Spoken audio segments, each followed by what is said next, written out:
Los que ya la conocéis, se llama María José Cervantes, pero le decimos Coque en la asociación. Ella nos va a hablar de la incapacidad y del nuevo baremo de discapacidad, que esta mañana ya se ha hablado un poco de él.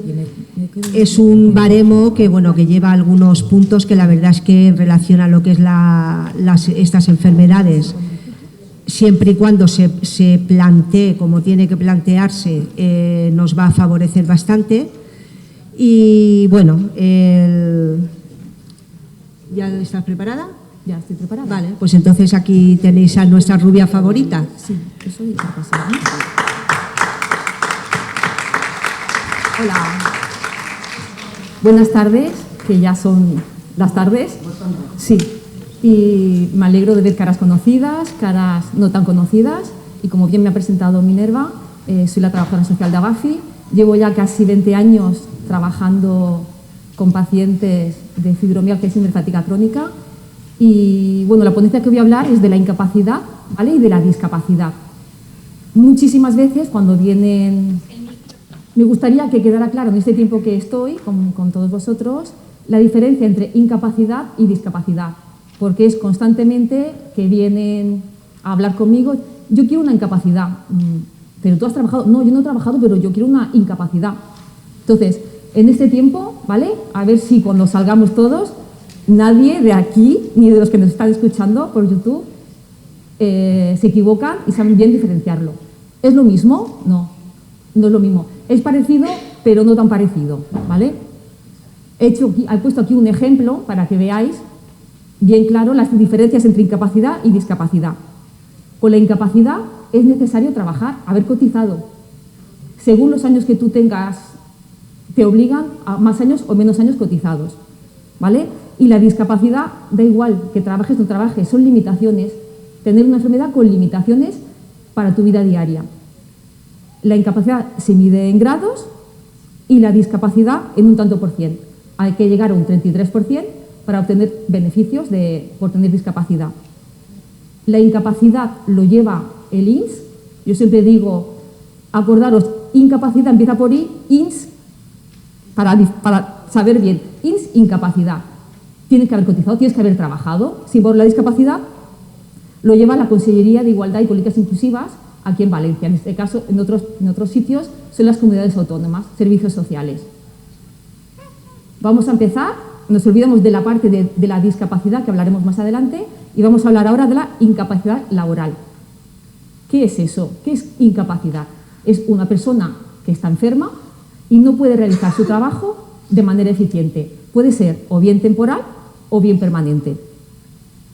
Para tener una incapacidad, aparte de estar mal, tiene que otorgártelo el INS como persona que no puedes trabajar.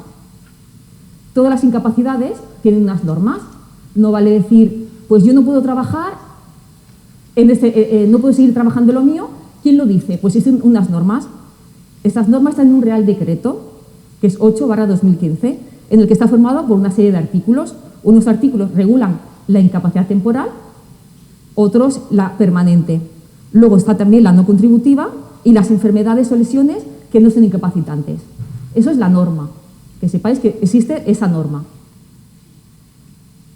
Vamos a diferenciar los dos tipos de incapacidad. Una parte es la temporal, que es la típica, la baja. O sea, estoy de baja, estás de incapacidad temporal. Cuando ya se alarga y ya no vas a poder volver a trabajar, ya es una incapacidad permanente, ¿vale? Incapacidades son las dos, que quede bien claro. O sea, las bajas son incapacidad temporal.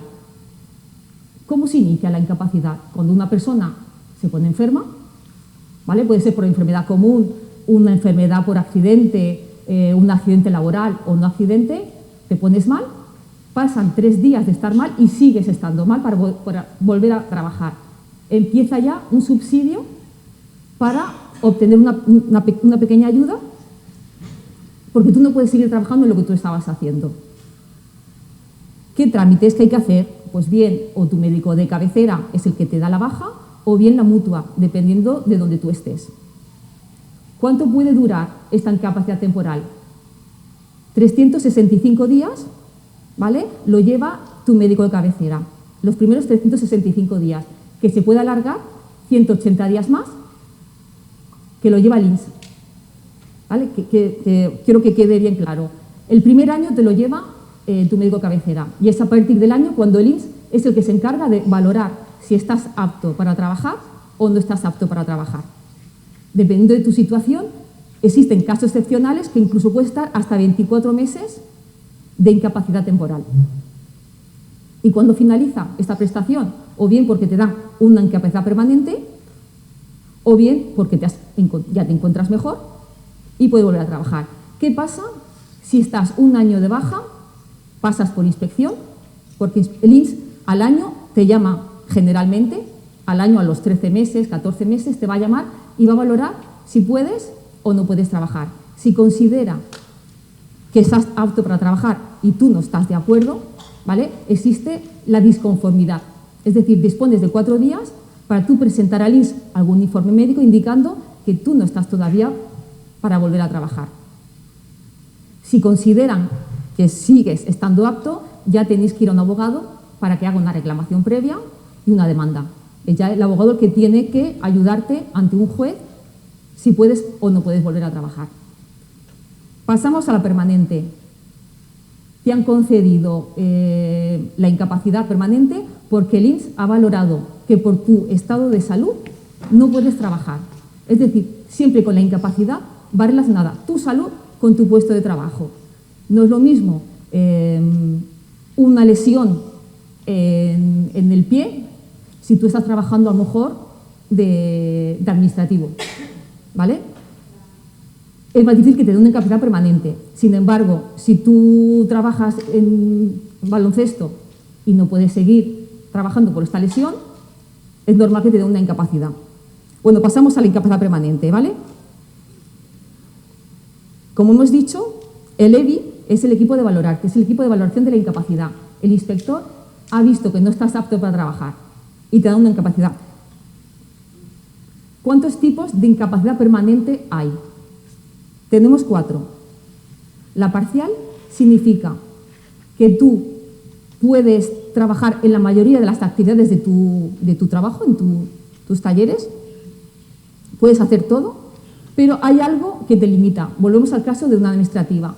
Tiene una lesión y le amputan un dedo. Puede seguir trabajando como administrativa, pero no de la misma eficacia que lo hacía antes. Entonces le dan una incapacidad parcial. Vuelvo a repetir que eso es el INS el que tiene que decidirlo, ¿vale? El inspector valora que esa amputación del dedo te limita en tu trabajo. Entonces, puedes seguir trabajando y te dan de golpe 24 mensualidades de tu base de reguladora. Esa sería la parcial. La total, con el tema de la fibromialgia y síndrome de fatiga crónica, suelen dar más incapacidades total. Significa que tú no puedes trabajar en lo que tú estabas haciendo. Las tareas fundamentales de tu trabajo no la puedes realizar, pero sí puedes realizar otro trabajo que no tenga nada que ver. El que decide si tú puedes trabajar en otro trabajo vuelve a ser el INS, no nosotros. Nosotros, si te han dado una incapacidad total y quieres trabajar en otra cosa, el INS te tiene que autorizar. ¿Qué pasa con una incapacidad permanente total? Depende de la edad que tengas. Si tienes menos de 55 años, cobrarás el 55% de la base de cotización. Si has pasado los 55 años, te suben el 20%. Cobrarías el 75% de la base de cotización. Eso también muchas veces en la asociación, cuando estamos hablando del tema de incapacidades, me dice, uy, es que a mí si me da una total, se me reduce mucho la pensión. Entonces, yo quiero la absoluta, porque en la absoluta se cobrará el 100%. Es decir, que no puedes trabajar en nada, en ningún trabajo, no puedes realizarlo. Y la gran invalidez es aquellas personas que no pueden realizar su trabajo y aparte les hace falta una persona para que les ayude. Entonces ahí ya se cobra el 100% más un 45% mínimo para poder pagar a otra persona en el que te ayude. Todo esto está regulado por la ley anterior que he comentado. Sugerencias para poder que te den una incapacidad. Importantísimo los informes de la Seguridad Social. Los privados también valen, pero los de la salud pública tienen más fuerza. Yo siempre comento que si tú tienes un informe privado, vayas a tu médico de atención primaria para que él pueda escanearlo y pueda tener también ese informe privado, porque el INS, aunque no te cite, pueden entrar en tu historial, pueden ver las veces que vas al médico. Los informes, ¿vale? Si pone el médico de manera permanente invalidante, pues te da más fuerza que si no dice un diagnóstico. Siempre comento que no hay que pensar en las personas diagnosticadas, o sea, no hay que pensar en un diagnóstico, sino a la persona diagnosticada siempre relacionado con tu trabajo. No me canso de decirlo siempre en la asociación. Tu trabajo, ¿cómo es? ¿Tu salud te afecta, te limita? Sí, entonces es un buen informe. Si presentamos para la incapacidad pruebas de esfuerzo, neurocognitivos, un informe pericial, pues ayuda a que puedan valorar mejor el tema de la incapacidad. He visto informes que ponen, mira qué informe más bueno, pone, el paciente refiere dolor. El paciente refiere dolor, eso no es un buen informe, porque es como que lo dices tú. Tú estás indicando que tienes dolor. Es el médico el que tiene que poner paciente que lleva mucho tiempo con un dolor generalizado y que no se calma con tratamiento. Eso sí sería un buen informe. ¿Vale? También si el informe indica que tú no puedes realizar tu trabajo de manera eficiente, ayuda a que el inspector, insisto mucho en el tema del inspector, porque cuando tú vas al INS, es el inspector el que te va a ver.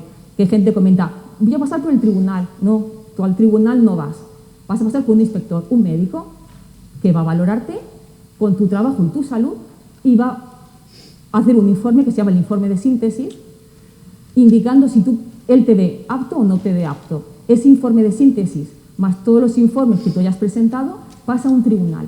El tribunal son 4 médicos. 4 médicos que no te conocen y no te han visto. Solo se basan en los informes.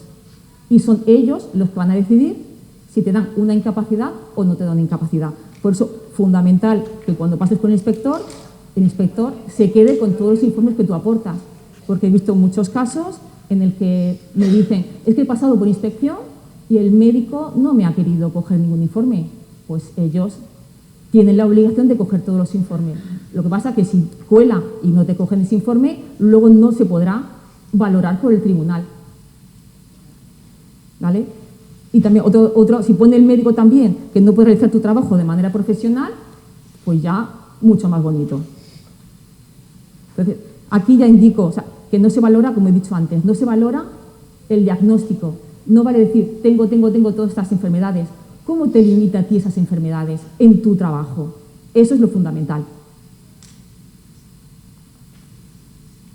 Pasamos ahora, o sea, la parte de la incapacidad ya está clara. Ahora pasemos al tema de la discapacidad. La discapacidad es, como antes se llamaba, minusvalía. Pues ahora minusválido es un concepto que no gusta tanto. Prefieren discapacidad, menos capaz de. Anteriormente se llamaba subnormal. A las personas que tenían unas limitaciones se llamaban subnormal, que hoy en día ya hasta nos suena mal. O sea, es que tenían problemas de visión y le decían como persona subnormal. Ahora han cambiado el concepto, menos capaz de. Incluso ahora, aquí en la Comunidad Valenciana, también están comentando la diversidad funcional. Es todo lo mismo. Todos los conceptos indican lo mismo. ¿Qué es? ¿Qué es eso de discapacidad? Es persona enferma que le produce limitaciones en su actividad diaria. Puede nacer con alguna deficiencia. El nacer sin una uña del pie, por ejemplo, has nacido con una deficiencia, pero no te limita en la actividad de tu vida diaria. O sea, la discapacidad es persona enferma que con tratamiento no mejora y le impide realizar unas actividades como el levantarse, el acostarse, el asearse. No lo puede hacer de manera normalizada. ¿Vale? Puede ser esta discapacidad temporal, puedes tener esa deficiencia que a lo largo del tiempo se mejore, por eso es temporal o permanente. ¿Vale? Y lo que importa es cómo funcionas tú con esas limitaciones. He puesto aquí el ejemplo de unas personas saltando las vallas. Puede uno decir, es que yo con 30 años saltaba vallas y ahora con 70 no puedo. Vale, es una limitación, pero va relacionado con tu edad. Las limitaciones son siempre relacionadas con tu edad. También existen unas leyes, ¿vale?, para poder regular la discapacidad, unas normas. El primer baremo fue del año 99, han habido unas pequeñas mejoras en estas leyes que pongo aquí abajo, y ya por fin ha salido el Real Decreto 888/2022, que ha salido publicado en octubre, en el que se establecen unos nuevos baremos que sí favorecen al dolor crónico y a la fatiga, porque ha habido muchísimos años, casi todo el tiempo, que no se valoraba ese dolor ni esa fatiga como realmente se considera. Este nuevo baremo no es el ideal, porque hay también carencias, pero mejora muchísimo a las personas con estas enfermedades, con fibromialgia y síndrome de fatiga crónica. ¿Cómo se hace? ¿Qué tengo que hacer para yo pedir una discapacidad? Porque tengo limitaciones y quiero pedir una discapacidad. Lo primero son los informes clínicos. Sin informes no podemos hacer nada. Hay que coger informes máximo de 5 años atrás. Si hace 10 años que tú tienes unos informes muy buenos, eso no se va a valorar. Máximo 5 años. Los informes médicos, informes psicológicos y los informes sociales. El informe social lo hace el trabajador social, que son los problemas que puede haber en tu entorno. Entonces, pasas por el equipo de valoración, que es el EVO, que son formados por médicos, psicólogos y trabajadores sociales. Cada uno te preguntará una serie de preguntas para valorar cómo tú estás en las limitaciones de tu vida diaria. En la discapacidad pueden llamarte, cuando tú presentas los papeles para solicitar una discapacidad, puedes pasar por el equipo o pueden valorarte sin llamarte. Y muchas veces, y hoy en día que están tardando tanto en resolver, te llega una carta con el grado de discapacidad, sin saber nadie realmente cómo tú estás. Con el nuevo baremo con esta nueva ley, se divide en cuatro apartados. Uno, se van a valorar las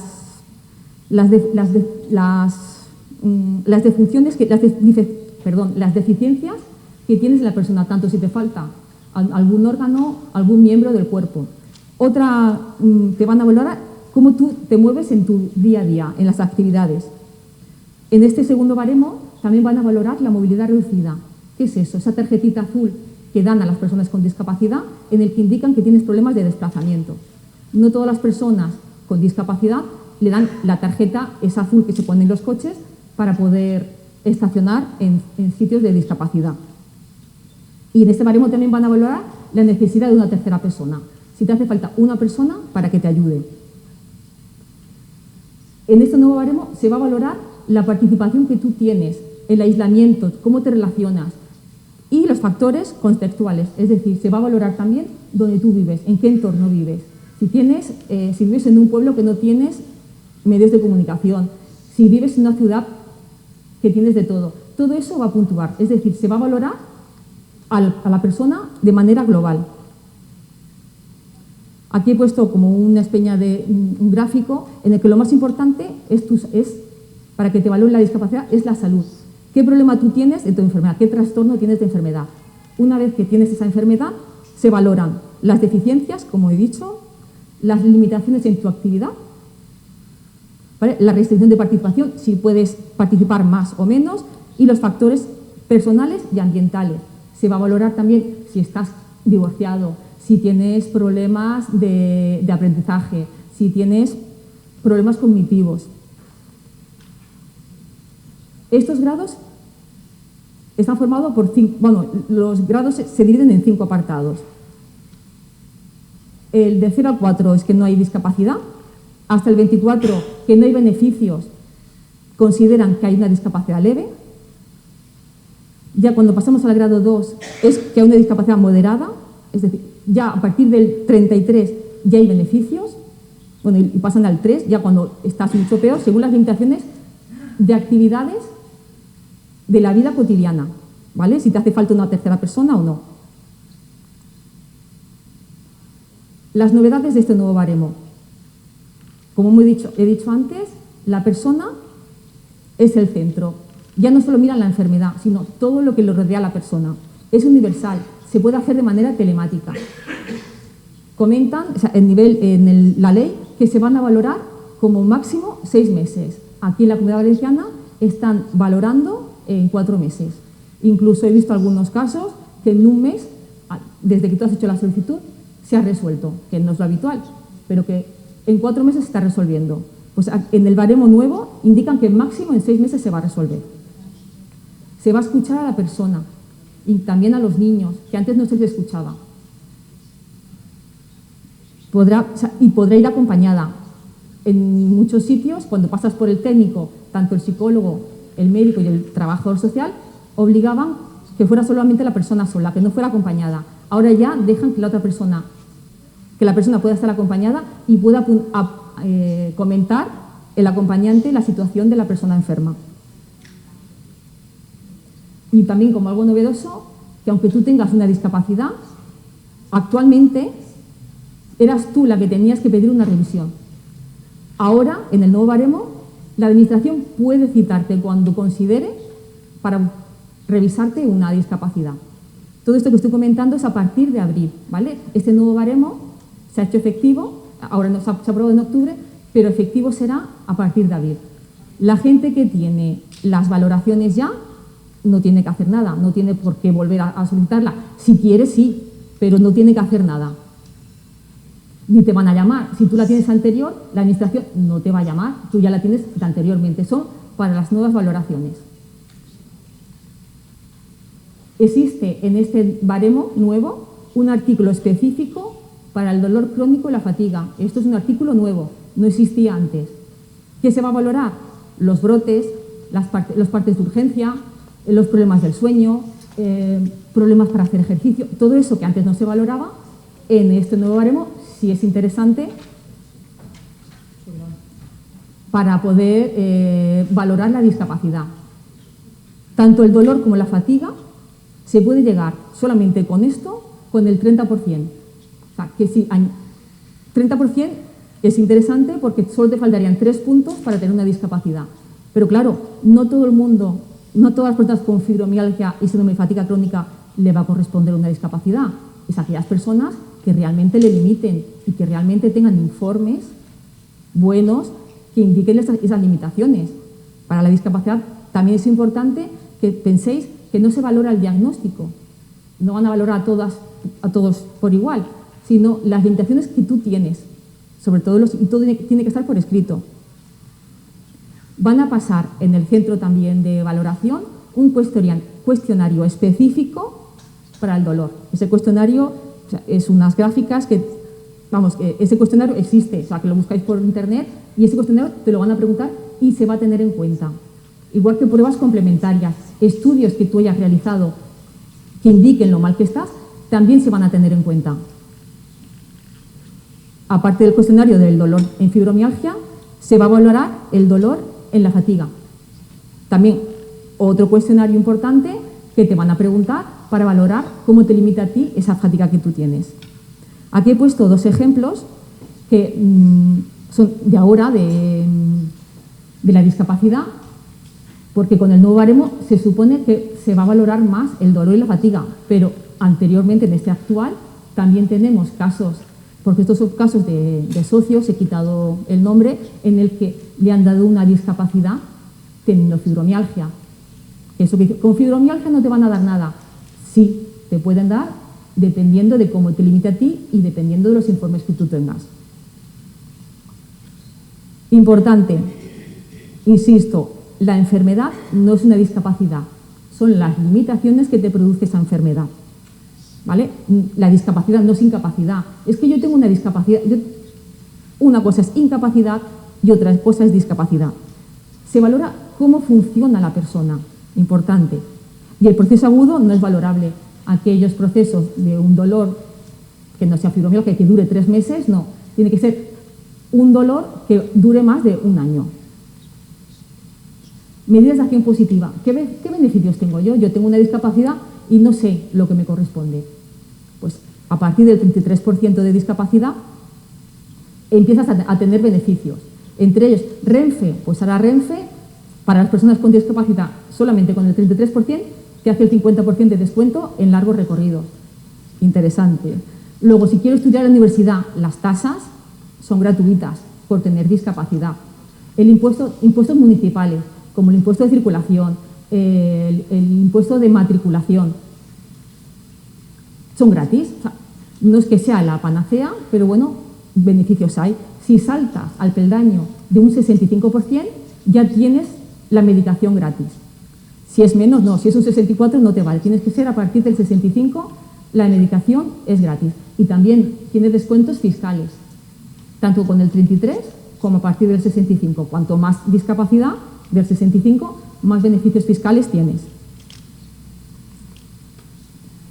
Aquellas personas que, si yo tengo una incapacidad, existe una ley en el que dice que toda persona que tiene una incapacidad permanente le corresponde una discapacidad.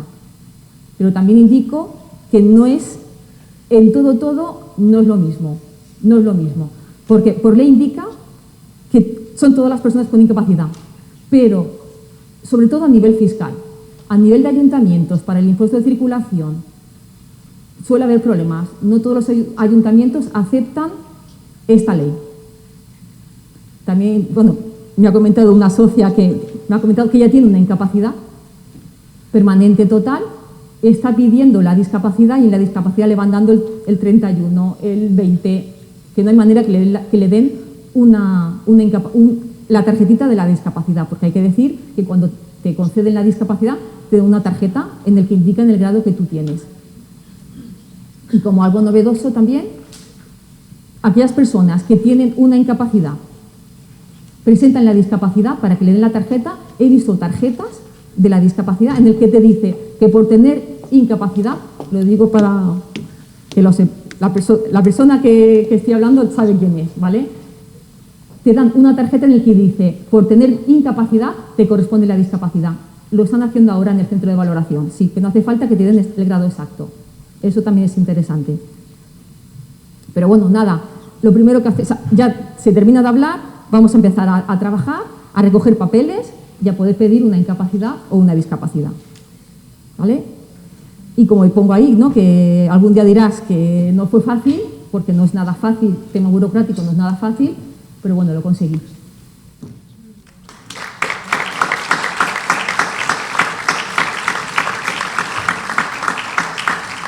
Bueno, como siempre, ya sabemos que Coque es genial, que sabe mucho de todo esto y que tenemos una gran suerte de tenerla en la asociación, tanto a nivel de información a todos los socios como también a la hora de elaborar sus proyectos, porque gracias a ellos la asociación percibe dinero de las distintas instituciones y eso, junto a la cuota de socios y otras cosas que hacemos para ir recaudando algo de dinero, la asociación puede funcionar. Así que, Coque, muchas gracias por tu trabajo, muchas gracias por todo. Vamos a dar paso a 3 preguntitas, por favor, lo pido. Nada personal, los que sois socios sabéis que tenéis a Coque en la asociación para cualquier pregunta que tengáis en relación a todo esto. Veo que Carmeta le ha dado el micrófono a esta chica, luego vas tú, Desiré. Y luego Julia. Voy a ser breve. El 90% de las incapacidades no se reconocen en la reclamación previa. Hay que acabar en el juzgado. La mayoría de los abogados te recomiendan que tengas un perito, un informe pericial, y que en ese informe pericial se establezca la calidad de vida, cómo se merma y cómo afecta en el trabajo si en ese momento estás trabajando. ¿Realmente es eso necesario? Porque tú has nombrado que se necesitan los informes, pero aquí añadimos uno más, el informe pericial. Tú has nombrado que son hasta 5 años anteriores, pero claro, la calidad de vida a lo mejor son cosas que se van acumulando y sobreviniendo. Y luego también hay algunos abogados que recomiendan que sean peritos especialistas en medicina del trabajo, ¿no? De cómo tu calidad de vida se ha visto mermada o cómo tu incapacidad afecta en el trabajo para el tema de la incapacidad, no el de la discapacidad, como tú has dejado bien claro. Sí, a ver, lo que comentas depende del abogado que tú tengas, te recomendará una cosa u otra. El informe pericial ayuda al INS para valorar cómo tú estás, pero es tu abogado el que tiene que decidirlo. Ya te digo que hay de todo, que yo he escuchado de todo. Incluso el abogado que también colabora con la asociación no no dice que quiera tanto el informe pericial. O sea, que eso es un poco subjetivo. Sí, y lo que has comentado también, lo de los 5 años. Los 5 años, hablo de lo he dicho en la discapacidad. En la incapacidad, a ver, lo importante es cómo tú estás ahora. También, no tiene un tope de años en el tema de la incapacidad, pero si tú hace 5 años, tú sí podías estar trabajando, esos informes no van a dar tanto peso como informes actuales en el que digan que tú no puedes trabajar. O sea, que eso es importante también aclararlo. Lo de los 5 años sí que tú estabas muy mala, pero tú estabas trabajando, sí, pues te van a decir, oiga, si usted podía trabajar antes, ¿por qué no puede hacerlo ahora? Vale, pasamos. ¿Te he contestado? Sí. Pasamos a Desiree, luego Julia y continuamos con la ponencia de Alejandra. Hola. Hola, Desiree. Has dicho que este nuevo baremo entra en vigor en abril, ¿no? Sí. Vale, entonces, si quieres pedir una discapacidad ahora, ¿es mejor esperarse a abril? O antes, porque como van a tardar unos 4 meses en resolver, por lo menos, no hace falta esperarse a abril. O sea, que aunque la pidas ahora, se te aplicaría el nuevo yo baremo. recomendaría más, pues a lo mejor en febrero. Vale. En febrero no vaya a ser que sea de los pocos casos que en un mes se resuelve y te has quedado sin el nuevo baremo. O sea, no hay que arriesgar. Ya que hemos esperado tanto, pues vamos a hacerlo bien. Vale, gracias. Nada. Coque, yo quería preguntarte Acércate el micrófono. sobre la ley de la dependencia. Sí, pero bueno, es que hoy hemos hablado no, solamente eso. Sí. Porque como yo tengo la gran invalidez, ¿Tienes, perdona? A la gran invalidez. Sí. resulta que no me dan el dinero que me toca. ¿Eso por qué? Pero eso ya, si no te lo dan es porque te excedes, tus ingresos son superiores hay topes también, hay limitación. Si no te lo dan es porque han considerado que con los ingresos que tú tienes de la gran invalidez, que es porque te ayudan a tener a una persona, te lo descuentan de si te dan la dependencia, claro. Pero no se suma. Sí. Hay una variación. Si tú ya cobras por tener una persona que te ayude, no puedes pedir la dependencia que te den la misma ayuda de aquellas personas que no tienen la gran invalidez, que no es como tu caso. Pero es que esa ley empezó en el 2018, antes no existía. Claro, si es que ahí somos tantos que intentan recortar de un sitio y de otro, es así. Igual que el baremo se hace para que no entre todo el mundo, porque no hay prestación para todo el mundo, es limitado.